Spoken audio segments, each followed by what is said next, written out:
The Fallout 4 anniversary situation just got worse. Anybody know that scam Fallout 4 anniversary edition just came out and it broke everything, broke itself. It broke Bethesda. Well, Bethesda has already been broken. Hi, let's do this. Hello. Fallout 4 Anniversary Edition is abysmal. I hope you it's a fucking disaster. have not touched this piece of garbage. Just going to put it out there right away. Bethesda needs to feel the heat on this one because it's one thing to break your game after I've been getting no pushback on hating on this, by the way. 9 years. Which is unusual. It's another thing to wait. That's how big a disaster this is. 18 months to do something about it. It's a completely separate subject to make that return after 18 months and make the problem worse. So rightfully, the community is taking Bethesda and now in turn Xbox. Wow, they broke all of the mods. Wouldn't you know it? Wouldn't you fucking know it? To task. But the main reason and those are the paid mods, weren't they? I wanted to follow up here on this subject was simply because there were things that I was not aware of when I made my already scathing review on the Fallout 4 Anniversary Edition. Everything from the pricing of some new creations added in as part of Creation Club that are designed to completely... Yeah, if you want the new version of Fallout 4, it's $60. This is an old-ass game. Are you kidding me? And they didn't even really add anything. Scam you, all the way to PlayStation fans not even getting their hands on some of the new free content. This reeks of lack of preparation. And I just have to ask what the point was. What do you hope to get out of this? Money? Is this some like deliberate internal ploy to sabotage Elder Scrolls 6 by dropping Shattered Space around this time last year? And now... No, I think it's just utter incompetence. And I bet it was supposed to go better than this. But then they got to the point where they were like, oh shit, we are way too far past where this, like where we need this to release soon. And it is nowhere near how we need it to be. So start focusing on this area, that area, those areas, and forget all the rest of the stuff that we had ideas for. They got too big for their britches, I think. I think they had too many cooks in the kitchen, trying to make everything bigger and better than the last thing, and they just completely lost the plot. Fallout 4 Anniversary Edition? Are we just like trying to whittle away all of Bethesda's goodwill so that when Elder Scrolls 6 comes around, I'm jaded beyond belief, and even if the game is heat, I won't buy it? Like, is that what we're going for here? Because we're on the way. Ladies and gentlemen, Reddit I'm already there. is having a good time. I'm not buying whatever their next game is. I mean, I might catch it on sale if it's a great game, if it's a 9 out of 10, 10 out of 10. But at this point, I don't have high hopes that it will be.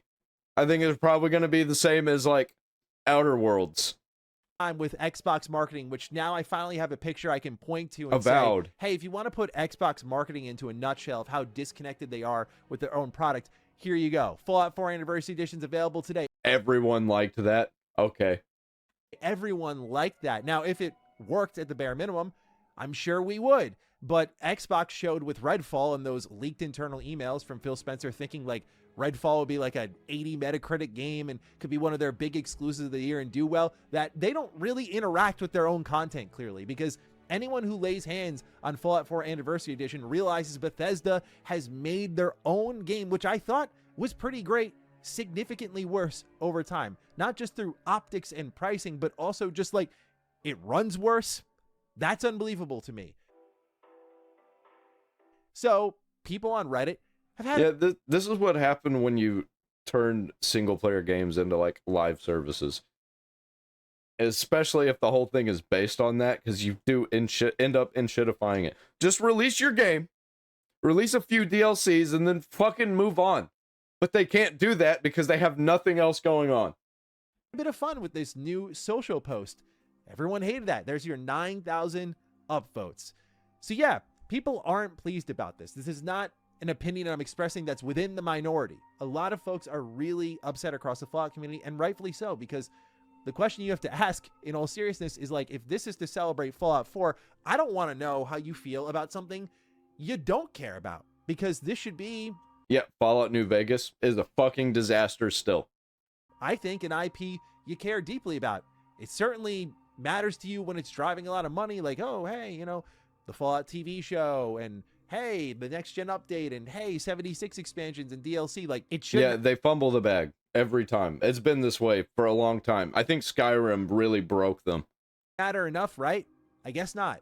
And so now people are going over to Steam and rightfully leaving their thoughts in the review section on the Steam page for both the Fallout. And now it's too late to go back. They have to do something about this, or I don't know what they're gonna do. Actually, like they can't just like remove it and revert back at this point. They just completely forever and shitified it. 4 Creations bundle, which is the new one that dropped yesterday. They were trying to Sims 4, the Fallout 4 game. What the fuck are you thinking? Those who are not informed, these are all of the previous creations that were a part of Creation Club wrapped into one bundle and sold off to you. So this does not include any of the new creations that have come out, none of which, in my opinion, thus far are really anything to write home about. But at least if those were kind of rolled into the overall bundle, you might have a little bit of a leg to stand on here. But it's $20 of old junk. So yeah, it doesn't represent. They really should have just like put all of that time, money, and energy into making a new expansion or something. Present the new era of creations, which honestly I don't think they did a good job doing that either. But when you go to Fallout 4's own Steam page now, people are leaving reviews on that as well, and it's not pretty. Like, people are really going after Bethesda, and there's a real sentiment that's been growing since Starfield of anger. Feels like they don't care. I feel as someone who's I think they probably don't. I think there are some people who do, but I think generally at the company people don't care and they're just doing a job. Been a part of this community for half my lifetime is like how little it feels like they Also, I kind of think that they might be using contractors for a lot of it. Care. I'm sure internally things are on fire and they're like, oh my God, this is awful. But as a fan, I look at this and I go, everything since 76 has been. They've pretty much been running like a super over-the-top corporate factory. They're a game factory that makes like mid-tier shit. In nothing short of disastrous for you. Even Starfield's launch, for all the money it made, and even as someone who did like the game a lot, I can objectively look at the conversation that surrounded that game, and if I'm Bethesda, I still don't have a lot to feel great about. You need a win. Fallout 4 and... If you want to play a good version of Starfield, just play Mass Effect 1 and 2, and 3, I guess, and No Man's Sky. Play them, like, together, you know, trade them off, and it'll feel way better. You'd have a way better time. Anniversary Edition was the easiest opportunity at a win for you. Here's this thing that many of you know what it is. We're going to make it better for you. Here's a lot of new content. It is that simple. Gamers are easy to please, and I don't mean that like we're smooth-brained, but like new stuff usually makes us pretty happy. Not breaking the thing we already have. So that's why people are leaving the negative reviews, because Bethesda's made it worse. And also selling a whole bunch of bullshit that nobody really wants and saying that, here you go, it's new content. You want new content? $60. This gets into some of the new stuff that I was not aware of when I was making my review yesterday. One such thing is I talked about some of the free content that did come to Fallout 4 Anniversary Edition. You see, with the launch of the new creations, one of them we discussed was the Tale of the Beast Hunter, which was a heavily fan service driven mod officially made by Bethesda Game Studios. And it's there you can get this kind of Fallout New Vegas fanboy style drip where you can get like the NCR helmet. Oh, look at that. Cool skins. Love it. The Lucky 38 jacket. You see a little death claw. And they're not going to do anything with Fallout New Vegas. They're going to keep hinting that it's a thing, but they're never going to actually do anything with Fallout New Vegas. Cauldron. It's pretty nice. And I thought to myself, again, in the mess of everything happening here, I'm trying to keep a level head, like, okay, this could be cool, but we kind of know what Bethesda's going for here. I don't think it's cool. I think it's kind of a slap in the face. All right. Like, stop releasing content for this old-ass game and just make something new. This wasn't on PlayStation? This wasn't available? This wasn't ready to go? I mean, again, we know who this is for, and I talked about this yesterday, but I'm going to re-emphasize it, so apologies if I sound like a broken record. This is for the show fans that currently Xbox and Bethesda want to take every dollar from, as we'll get into with the prices in a moment here.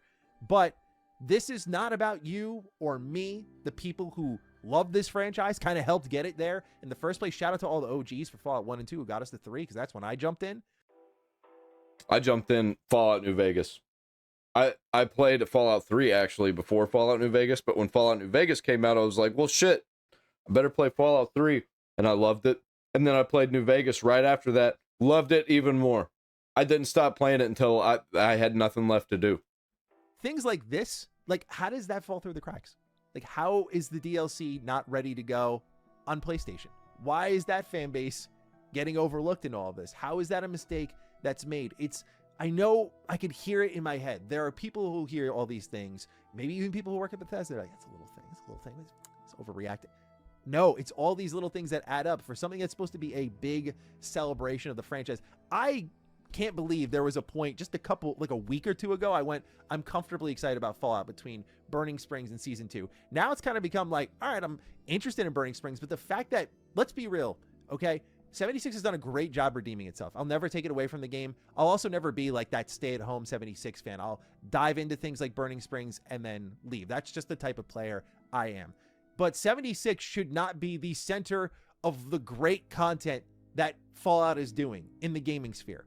It started as a single-player franchise. It's known as that. That's all that I'm going to play from it, too. I'm not playing no Elder Scrolls Online. I'm not playing no Fallout 76. I'm not an online player.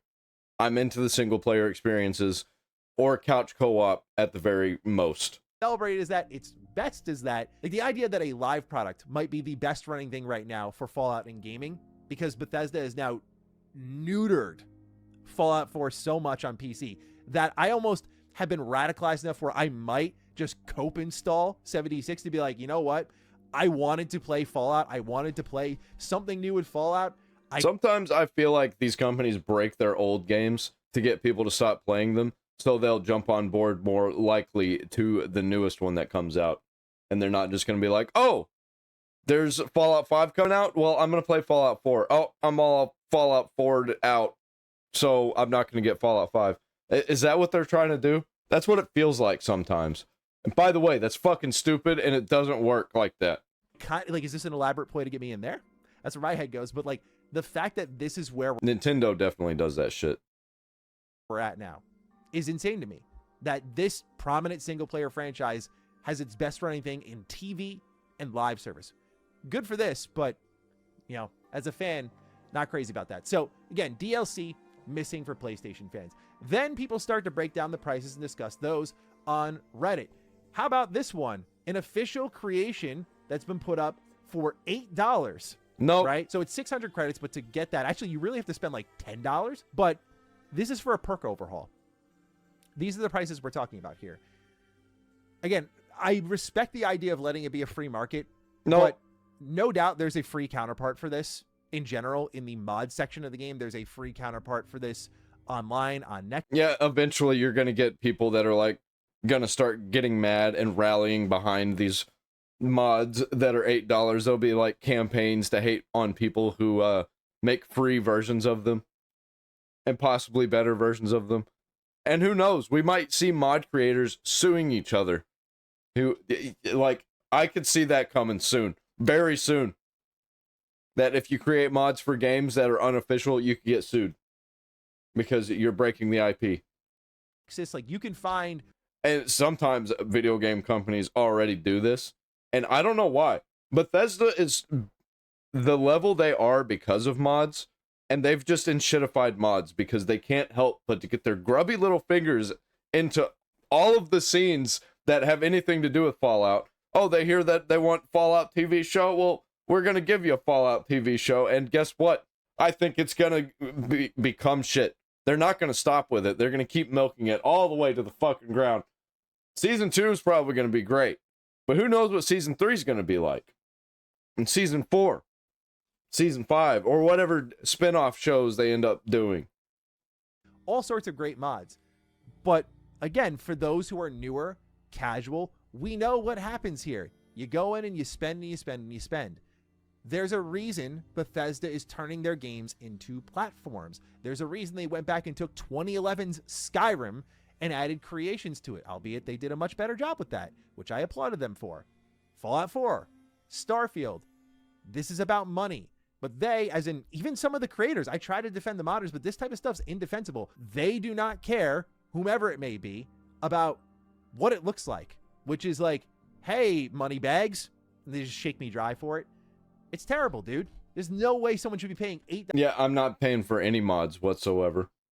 Give me an expansion, I'll pay for that. Anything outside of that, it better be free added content. And a lot of times, I don't even want that free added content because it just bloats everything and enshittifies everything. Release your game, release the expansions, move the fuck on.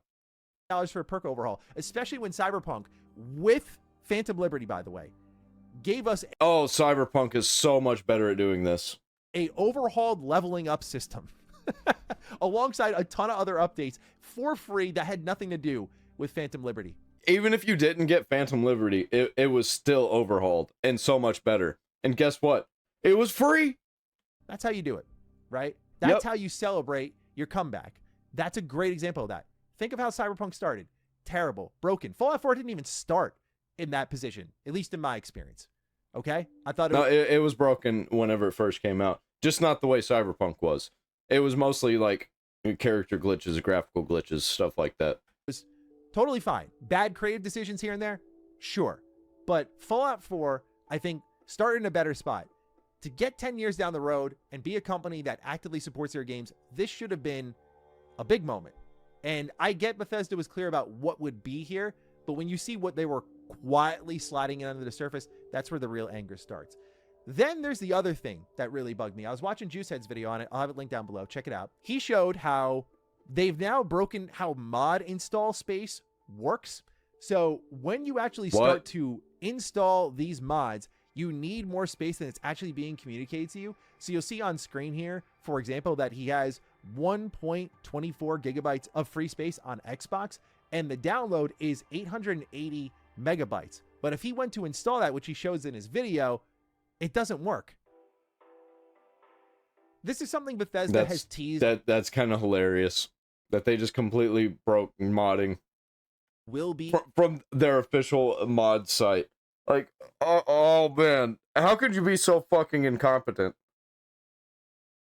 When like on PC, you don't even need that. You can just drop the mods into the folder and they fucking work, or use a manager. Expanded. They did mention this in their Steam write-up leading into the launch of Fallout 4 Anniversary Edition. But even things like this, like currently existing things that worked a specific way on Xbox, no longer work that way. And the problem with all these... Oh, by the way, moving forward, if we're getting the Xbox PC and all that, Fallout mods on Xbox going to be way fucking different. You won't be able to have your mod support broken through your official areas to get mods. You're going to have to get that shit fixed or people aren't going to use that service. Like, it just seems like a huge L that they're wasting time, money, and energy on creations. Things being broken is when Bethesda decides to fix this, I don't know, in another 18 months, we get to do this all over again. What more are you going to undo? What more are you going to break? What are you possibly going to fix in that mess? And with that, of course, mods have to be updated. So things like Fallout 4 script extender already got updated. That's enabled other mods to get their updates going. Like, kudos to the modders. They've been like right on it, which is awesome. There was a time back then you had to wait a lot longer than that. But, you know, for a community-led effort, it's been really great to see. But the work doesn't stop, because anytime Bethesda touches this game, that really ruins the modding scene, because now everyone has to update everything so compatibility works. And now because it really seems to be like that here recently, eh? Best version of the game was before you came in 18 months ago and touched everything. Now there's versions that work with that. There's versions that work with newer Fallout 4. It's completely destroying the game, where it's tough to just go and play it at all. So much like with Starfield, where a lot of modders kind of just abandoned the scene, I could see this becoming a hassle and just being like, I'm out. And when you're counting on them to make... I think that the mods for Starfield are going to get better soon. I think that it might end up saving the game, especially for people like me, because you get that Star Wars Genesis mod and it comes out and it's exactly the way the trailer portrays. Oh boy, I'm definitely going to be getting Starfield. Make you some money. Do I have to spell it out? It's right there, man. It's right there. It's right in front of you. Just got to pay attention, you know?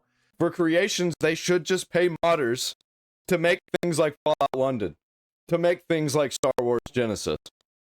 And they would make so much money. But they're too stupid, too incompetent, too full of themselves to actually do anything like that because they think that their shit smells the best.